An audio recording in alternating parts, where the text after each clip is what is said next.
Hello! Today our group is going to explain the process of making hot ice. To make hot ice, you'll need vinegar, baking soda, and a pot. With these simple ingredients, you can make hot ice right at home. To begin, we'll first add vinegar to the pot, before adding in baking soda. If these ingredients sound familiar, it's because they're the same ingredients you probably used in science class in elementary school to make your own volcano. The fizzing you're seeing is from carbon dioxide, just like the fizz in any carbonated beverage. The carbon dioxide is a byproduct of the reaction from the acetic acid in the vinegar and the sodium bicarbonate, the baking soda, which is producing sodium acetate.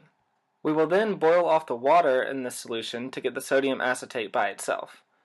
Once we've done that, we'll pour the sodium acetate into its own container, as shown here, making sure we get all of it. Once we've got all of that, we're going to take the container with the sodium acetate in it and put it in the refrigerator to cool it. This will actually be part of the supercooling process. Once the sodium acetate is supercooled, all it should take is a small impurity to cause the whole solution to freeze and completely crystallize. Here you can see the results of our experiment. After supercooling the sodium acetate, we were able to get it to freeze and crystallize completely. You're watching the rapid crystallization right now, which is actually giving off heat as it crystallizes. This is why this is known as hot ice. We'll now explain the chemistry behind this process and how it can be used for a practical everyday purpose in reusable heat packs. Right, so what you just saw were sodium acetate crystals forming out of a solution, and the way this happens is you can kind of follow it along in this graph.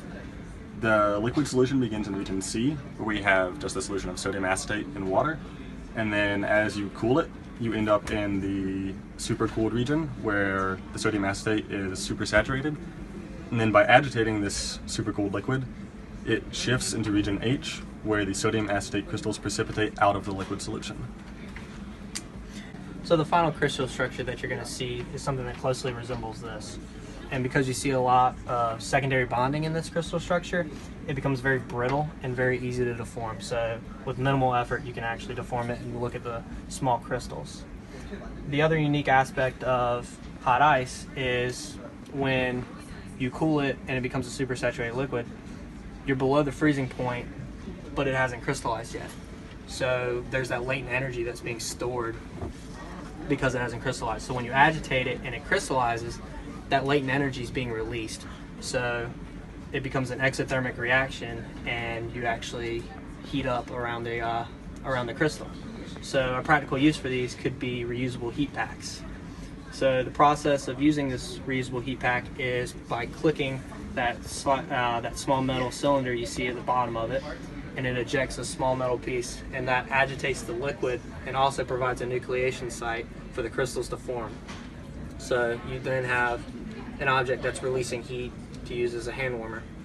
And these are actually reusable because all you simply have to do is boil the heat pack and you proceed to do the same process that we did initially, bringing it back to the region C where you can start the process all over again.